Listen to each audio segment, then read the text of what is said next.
ওই যে জিহাদের রণাঙ্গনে, জিহাদের ময়দানের মধ্যে সাহাবায়ে কেরাম জিহাদ করতে করতে কাফির বেদিনদের বিরুদ্ধে মোকাবেলা করতে করতে করতে করতে একটু দুর্বল হয়ে পড়লেন।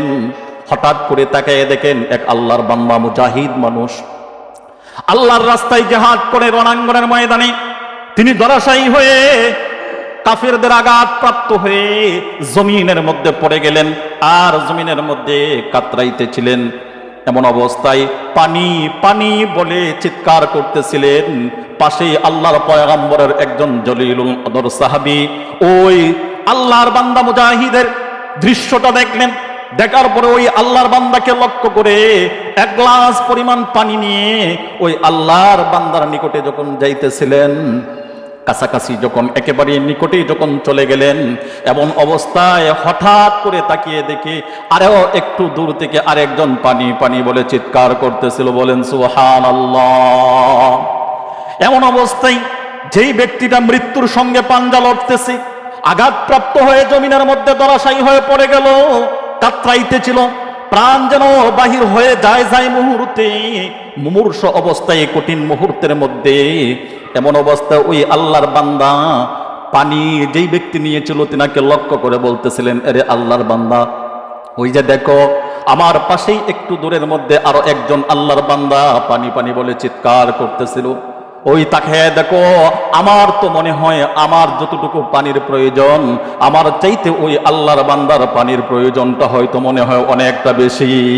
সুবহানাল্লাহ বললেন। মুহতারাম মুসল্লিয়ানে কেরাম, অর্থাৎ নিজে মুমূর্ষ অবস্থায় মৃত্যুর সঙ্গে পাঞ্জা লড়তেছে, প্রাণ বাহির হয় হয় এমন অবস্থায় কঠিন মুহূর্তে পানি না খাইলেই নয়, পানি না খাইলে পান না করলে তার প্রাণ বাহির হয়ে যাবে।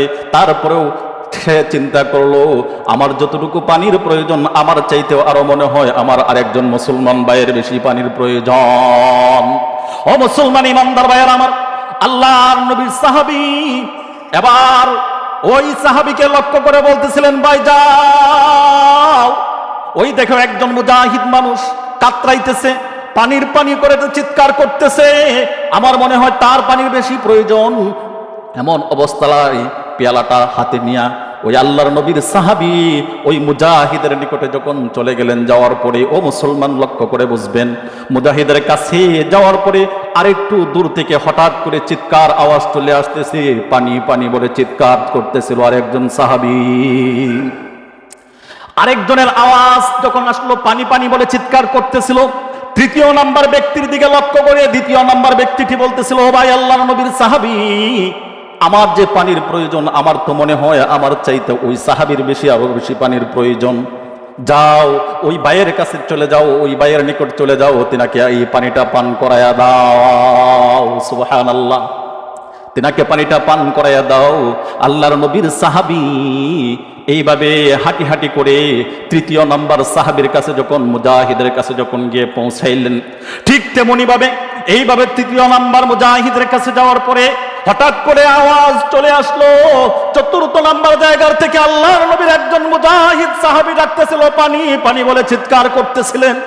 এমন অবস্থায় ওই তৃতীয় নাম্বার সাহাবীও একইভাবে দ্বিতীয় নাম্বার সাহাবীর মতন বলতেছিলেন, ও আল্লাহর নবীর সাহাবী, আমার যতটুকু পানির প্রয়োজন আমার মনে হয় আমার চাইতে ওই আল্লাহর নবীর সাহাবীর আরো বেশি পানির প্রয়োজন।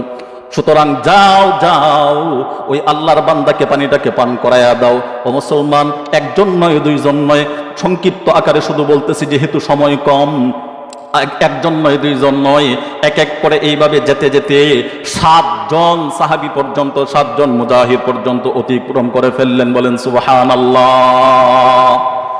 সপ্তম নাম্বার ব্যক্তির কাছে যখন ওই পানি নিয়ে আল্লাহর পয়গম্বরের সাহাবী গিয়ে পৌঁছাইলেন, গিয়ে দেখলেন ওই সপ্তম নাম্বার মুজাহিদ আল্লাহর বান্দা পানির তৃষ্ণায় অবস্থায় কাতরাইতে কাতরাইতে জমিনের মধ্যে শাহাদত বরণ করে দুনিয়া থেকে বিদায় হয়ে চলে গিয়েছেন। বলেন সুবহানাল্লাহ।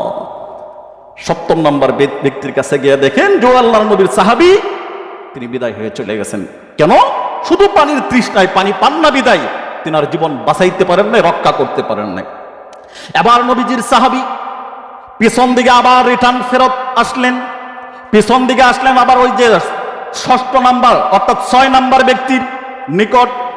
আসলেন, এসে দেখেন না 6 নাম্বার ব্যক্তিও দুনিয়া থেকে বিদায়। সুবহানাল্লাহ বলেন। 6 নাম্বার ব্যক্তিও দুনিয়া থেকে বিদায় চলে গিয়েছেন। এইভাবে নবীজির সাহাবী একজন একজন করে আস্তে আস্তে আস্তে আস্তে ফেরত আসতে আসতে ওই যে প্রথম নম্বর ব্যক্তি যে পানি পানি বলে চিৎকার করেছিল তেনার কাছে আসলেন। এসে দেখেন তিনিও আর দুনিয়াতে নাই, পানির তৃষ্ণায় দুনিয়া থেকে বিদায় নিয়ে আল্লাহর দরবারে চলে গিয়েছে। সুবহানাল্লাহ। তাহলে এই ঘটনার দ্বারা আমরা কি বুঝতে পারলাম? যে আমার জরুরত যতটুকু, আমার প্রয়োজন যতটুকু, আমি ততটুকুই আমি নেব, এর অতিরিক্ত আমি গ্রহণ করব না। আজকে যদি আমাদের চরিত্র আখলাক এরকমটা হয়ে যেত যে আমি যদি নিজেকে মনে করতাম আমার যতটুকু প্রয়োজন, আমার চাইতে মনে হয় আমার মুসলমান আরেকজন ভাইয়ের ততটুকু বেশি প্রয়োজন, কিন্তু আমি তো চাই যে কি